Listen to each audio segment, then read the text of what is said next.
Kementerian Investasi dan Hilirisasi atau Badan Koordinasi Penanaman Modal melaporkan capaian realisasi investasi sepanjang tahun 2025 mencapai 1.913,2 triliun rupiah atau setara dengan 101,3% target yang telah ditetapkan sebesar 1.905,6 triliun rupiah.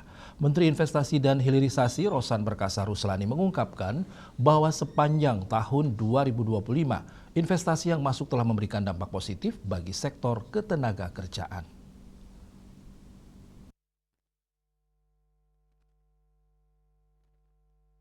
Dalam konferensi pers capaian kinerja Kementerian Investasi dan Hilirisasi atau Badan Koordinasi Penanaman Modal melaporkan capaian realisasi investasi sepanjang tahun 2025 mencapai 1.913,2 rupiah atau setara dengan 101,3% target yang telah ditetapkan sebesar 1.905,6 triliun rupiah. Menteri Investasi dan Hilirisasi Rosan Perkasa Roslani mengungkapkan bahwa sepanjang tahun 2025 investasi yang masuk telah memberikan dampak positif bagi sektor ketenagakerjaan. Tercatat sebanyak 2,71 juta tenaga kerja berhasil terserap atau naik 10,4% dibandingkan tahun sebelumnya. Tentunya mendorong investasi, memang selama ini tentunya investasi menjadi salah satu yang sudah berjalan dengan baik yang kita dorong. Tapi tentunya kita ingin mendorong salah satunya yang kita punya potensi yang sangat besar dan appetite-nya dari investor dalam luar negeri juga sangat tinggi adalah dari energi baru terbarukan atau renewable. Karena ini sudah ada dalam rencana di PLN, tadi saya sempat singgung sedikit, 76% dari energi kita nanti akan berasal dari baru terbarukan. Sudah ada dalam RUPTL-nya. Dan nanti juga kita dorong karena kita lihat potensinya kurang lebih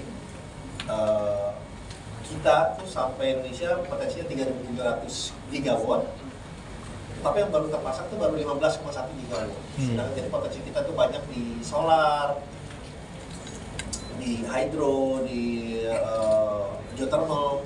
Geothermal juga menarik karena banyak investor yang tertarik untuk geothermal. Memang kondisinya kita harus lebih permudah dari perizinannya. Terutama dari kalau saya lihat justru dari Jepang nih yang banyak di geothermal. Investasinya kemarin juga ada investasi yang tahun kemarin closing di Aceh kurang lebih juga dari Jepang juga $900 juta sudah pada sel closing, akan mulai pembangunannya pada tahun ini. Jadi ini juga akan meningkatkan kontribusi dari energi baru terbarukan. Kemudian juga dari saya sampaikan tadi dari kawasan industri, yang berikutnya juga dari ekonomi digital, kita lihat data center. Menteri Rosan mengakui bahwa perlambatan laju investasi asing tidak terlepas dari ketegangan geopolitik dan situasi ekonomi global yang masih belum stabil.